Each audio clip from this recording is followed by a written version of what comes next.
50 नंतर पार्टनरला खुश कसं करावं याची 4 गुड गुपितं मी आपल्याला सांगणार आहे.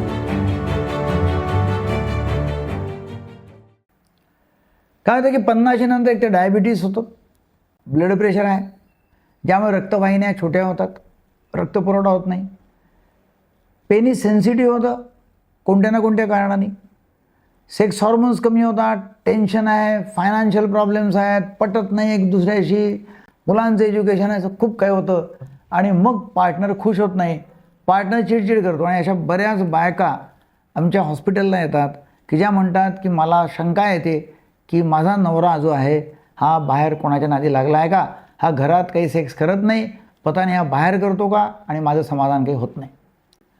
आता या बायकांना काय सांगावं, कारण की त्यांचं आपसात कम्युनिकेशन नाही आहे आणि आपसात कम्युनिकेशन नसल्यामुळे अनेक प्रॉब्लेम्स तयार होतात, भांडाभांडी आणि डायव्होर्सपर्यंत प्रॉब्लेम येतो. करायचं काय? पुरुषांनी हे लक्षात ठेवावं की बऱ्याच गोष्टी आहेत, बऱ्याच ट्रीटमेंट आहेत की ज्या आपण घेतल्या आहेत तर डेफिनेटली फायदा होऊ शकतो. नंबर 1 शॉकवे थेरपी मशीन आहे. ही शॉकवे थेरपी मशीन जर पेनिसला लावली आणि ते आठवड्यातून 5 ते 6 दिवस 5 दिवस कमीत कमी लावायची, ती रोज 15 ते 20 मिनटं आहे. आणि शॉकवे थेरपीने काय होतं, एकतर टिश्यू जे आहे त्याचं रिजनरेशन होतं, सॉफ्ट टिश्यूज, आणि रक्तप्रवाह वाढतो, ज्यामुळे ताठरता येते आणि लवकर पडणार पण नाही. शॉकवे थेरपी फार कामाची मशीन आहे, त्याचा वापर आपण करू शकतो, त्याचं ट्रीटमेंट आपण घेऊ शकतो. नंबर 2 मॉडर्न मेडिसिन्स आहेत. आता मॉडर्न मेडिसिनमध्ये आपल्याकडे SSRI ग्रुपचे आहेत, PDE5 इनहिबिटर्स आहेत, नवीन नवीन मेडिसिन जे निघालेले आहेत, ॲपोमॉर्फिन निघाले. तर ती गोळी जी आहे त्याने ना एकदम खूप चांगलं वाटतं. मोडाफिनिल गोळी आहे, त्या गोळीने एकदम मूड चांगला होऊन जातो, एक्साइटमेंट येते आणि खुश होतो माणूस, आणि मग त्याच्यामध्ये सेक्सची भावना निर्माण होते. तुम्ही सिल्डनाफिल, टाडालाफिल घेऊ शकता. आणि या अशा अनेक औषधींमुळे ट्रायल आणि एरर, काही वेळा फक्त आम्ही अँटी डिप्रेसंट देऊन त्यांनी चांगलं वाटायला लागतं, तो खूप फायदा होतो. मॉडर्न मेडिसिन घ्या, त्यांनी तुम्ही पार्टनरला खुश करू शकाल. नंबर 3 या मॉडर्न मेडिसिनच्या बरोबरच आपण हर्बल सपोर्ट घेतला, आणि हर्बल सपोर्टमध्ये शिलाजीत आहे, अश्वगंधा आहे, गोखरू आहे, ते औषधं घेतलीत तर यांनी खूप फायदा होतो. पावडर जर घेतली औषधांची, मिक्स मिळतात औषधंही, आयुर्वेदिक आहेत, तर 1 चमचा सकाळी 1 चमचा संध्याकाळी अश्वगंधा, शिलाजीत, गोखरू, डेफिनेटली फायदा होईल. 1 चमचा सकाळ संध्याकाळ पाण्याबरोबर घ्यायचं. नंबर 4 न्यू एज थेरपीज आहेत. आता न्यू एज थेरपीमध्ये एक आहे RTMS.